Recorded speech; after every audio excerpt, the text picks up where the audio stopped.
Shalom.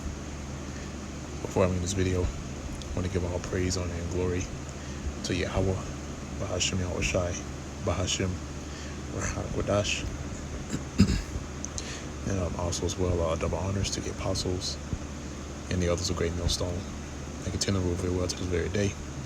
That is continue feeding the flock through the Spirit and power of Yahweh, Bahashim Yahushai. And also as well, Shalom to the hopeful elect as well.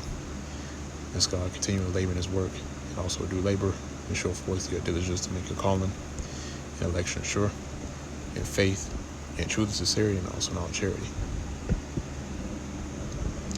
The topic of this video is going to be entitled "The Boundaries of E."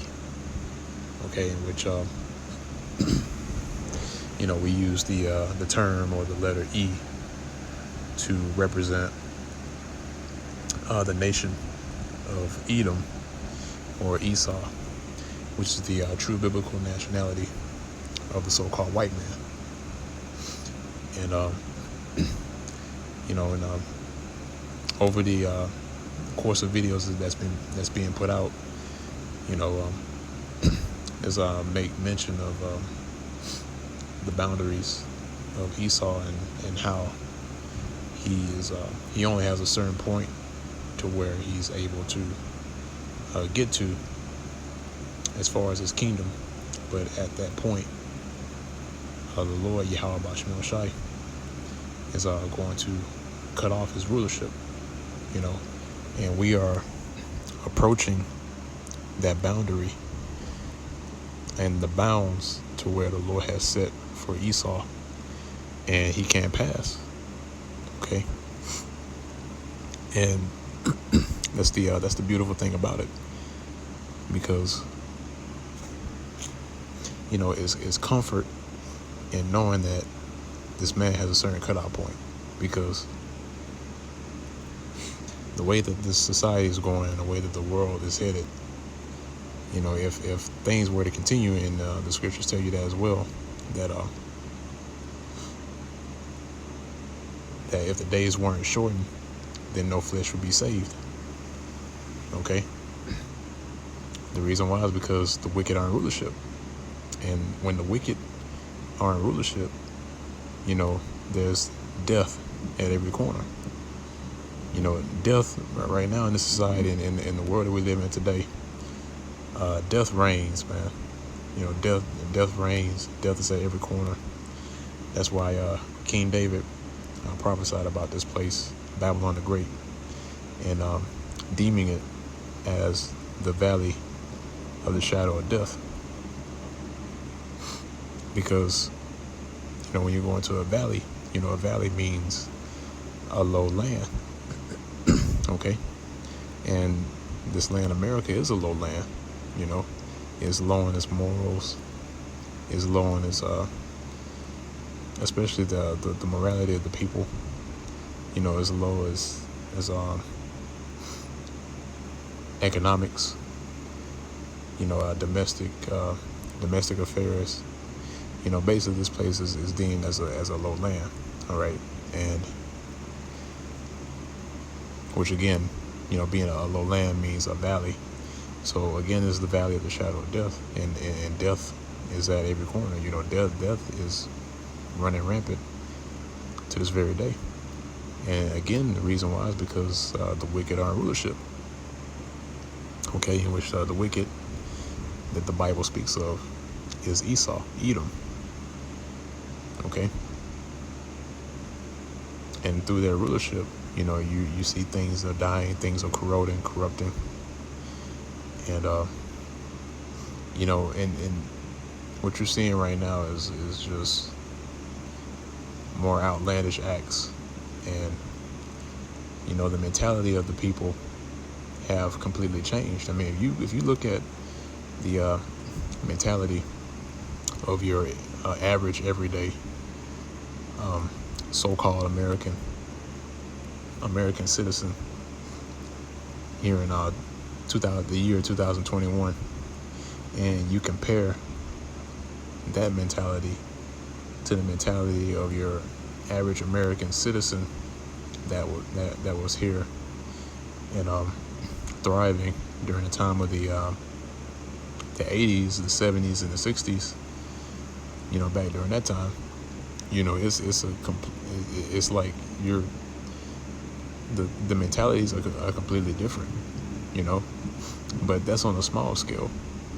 Because the reason why these things are happening, and the reason why the morality and the mentality of these people have been reduced to a lower state is because, first and foremost, this is due to prophecy. The Lord is getting ready to destroy this place.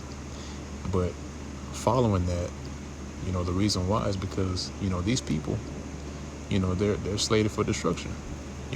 There's no hope for these people. Their only hope is in America.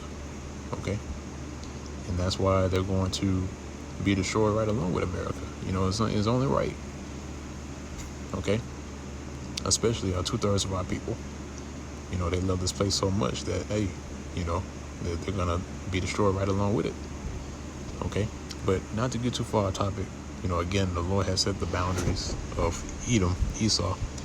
And once he reaches that point, then that's when the Lord is going to knock him off his throne and command and conquer over the whole world.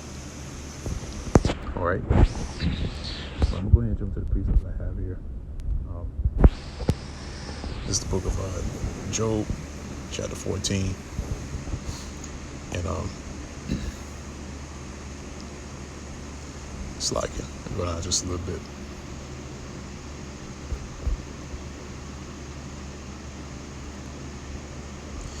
Verse 5. Job chapter 14, verse 5, it says, seeing his days are determined, the number of his months are with thee. Thou hast appointed his bounds that he cannot pass. Okay? And when it says the Lord has appointed the bounds which he can't pass, the Lord has set bounds to where Edom can't pass. Okay? In other words, he has a certain amount of time to do whatever it is that has been prophesied of him to do, which mainly is the implementation of the mark of the beast, which is the microchip, and also as well,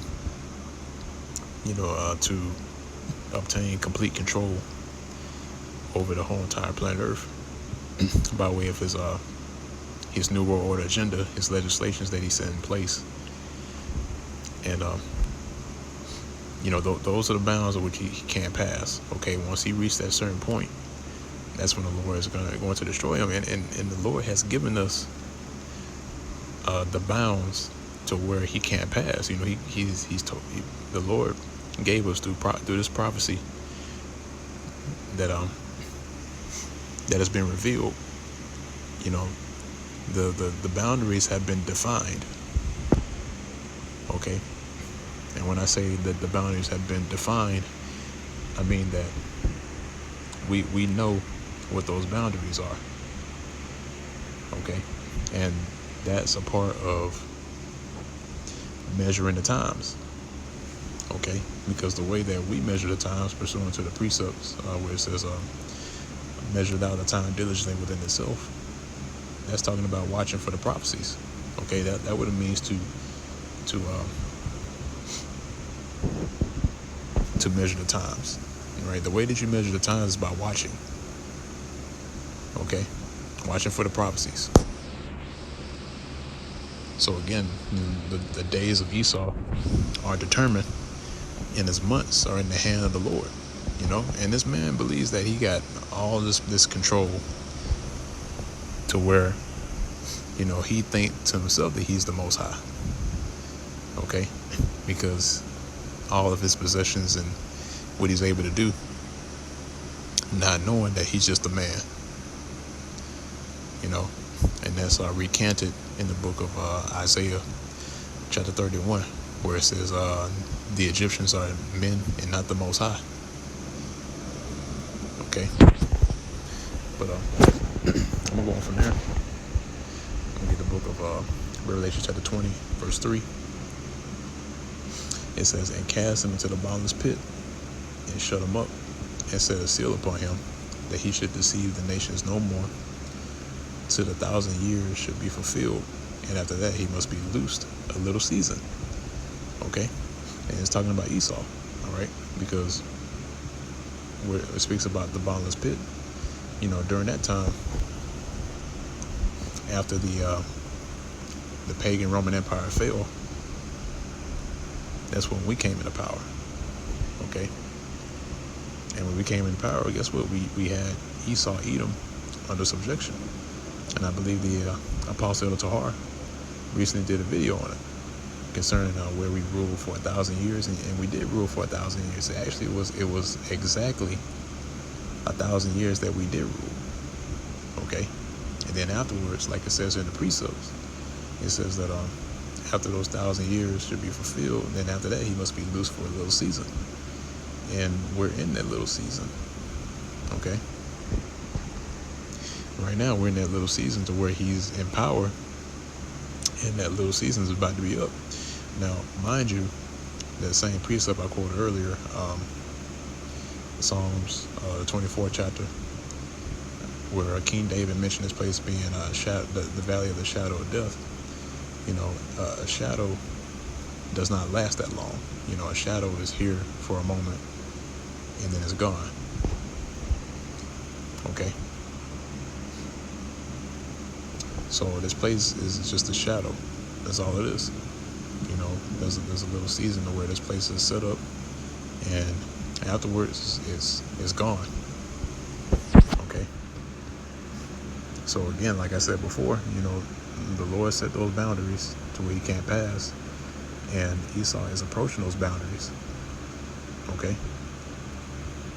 And the thing is that we have to get to that point to where Esau has reached that boundary, which again, like I mentioned earlier, concerning our prophecy, that's the major prophecy concerning that is the mark of the beast, which is the microchip.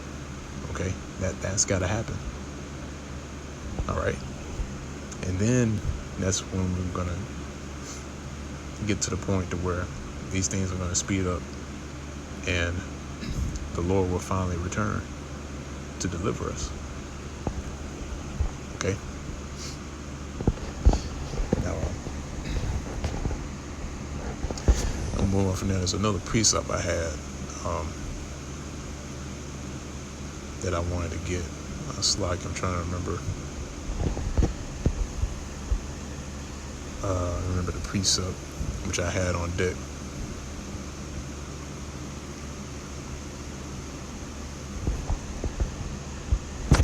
Okay, I believe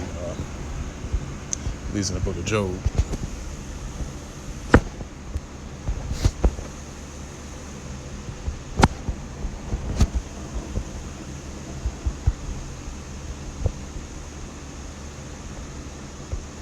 All right, it's the book of Job, chapter 20, and it's at verse 22. It says, "In the fullness of his sufficiency he shall be in straits. Every hand of the wicked shall come upon him." Okay, so in the fullness of his sufficiency, when Esau has fulfilled his lot and he has fulfilled his sufficiency, he's going to be in straits. And it really is on a moderate scale. Is happening right now. Okay, and it's only going to get worse as he reaches his agenda, because those straits are affecting Esau right now, because Esau is hurting bad. Esau is hurting bad because he's trying he's diligent in trying to get this truth out of the hands of our people. Okay, by any means necessary. Okay, and it's going to get to the point to where, when I say by any means necessary, he's going to use his military force to do it. Okay, and once that happens, that's going to cause a sequence of events. Okay, Verse 23 says, when he is about to fill his belly, the Most High shall cast the fury of his wrath upon him, and shall rain it upon him while he is eating.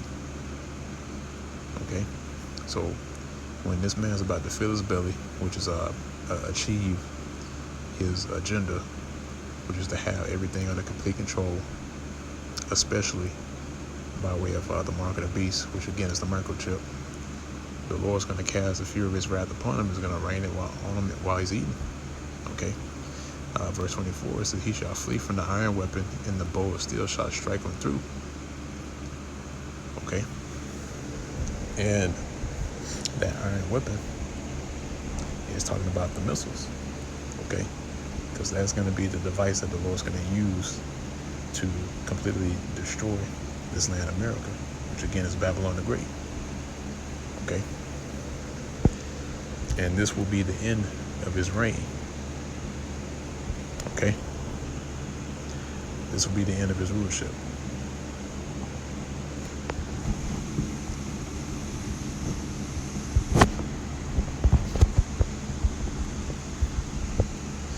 I want to grab one last precept.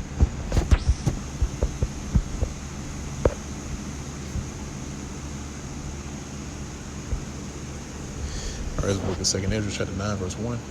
It says, he answered me then and said, measure thou the time diligently in itself, and when thou seest part of the signs pass, which I have told thee before, then shalt thou understand that it is the very same time wherein the highest will begin to visit the world, which he made. Okay, and we have seen parts of the signs pass. Okay.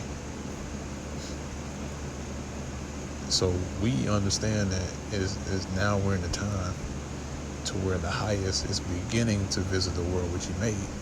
Okay, and you see that by way of not only through the prophecy speaking, but also as well, we've been seeing constant chariot sightings. Okay, which lets you know that the Lord is near. Okay. Because these chariots, they didn't just come down all of a sudden, just to make themselves seen. No, the chariots are here right now. They are here and they're among us at this point in time. Okay?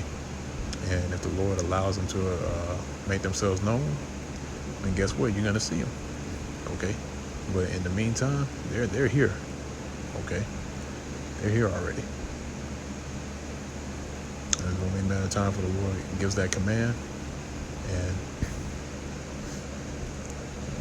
that's when the chariots are really going to make themselves known, and they're going to appear within the skies, and guess what? Yahushua is going to be right with them. All right? Because the Lord's getting ready to visit this place, and when he sees all these things that are happening, the continence of these people, everything that's going on, the Lord is going to shut this party down. He's going to shut the society down. He's going to shut everything down and just get to work on this place. Okay? Like it says in the scripture, it says that the Lord's eyes are too pure to behold evil. And you know what, Lord's will, I'll do a video on that. I know it's another video that I said I was going to do before, but I don't remember what video I was going to put together, which if the Spirit hits me and then, bring it back to my remembrance, I'll do that video. But, yeah, that's a good topic to go into. The eyes of the Lord are too pure to behold evil. And, if Lord's will, the Spirit house me to do it, I'll do a video on that topic. But, that pretty much hits the point. Lord's will is edifying to the elect of the nation of Israel. Until next time, once again, I want to give all praise, honor, and glory to Yahweh, Ba'ashem Shai, Ba'ashem HaKadosh. Double honors to the apostles and the elders of Great Millstone. They continue to live with us this very day. And I'm also watch Shalom, peace and safety, and salutations to the whole field light as I continue to labor in this work, showing you diligence to make your calling, election sure, in faith, in truth and sincerity, and also in all charity. With that, we'll say Shalom.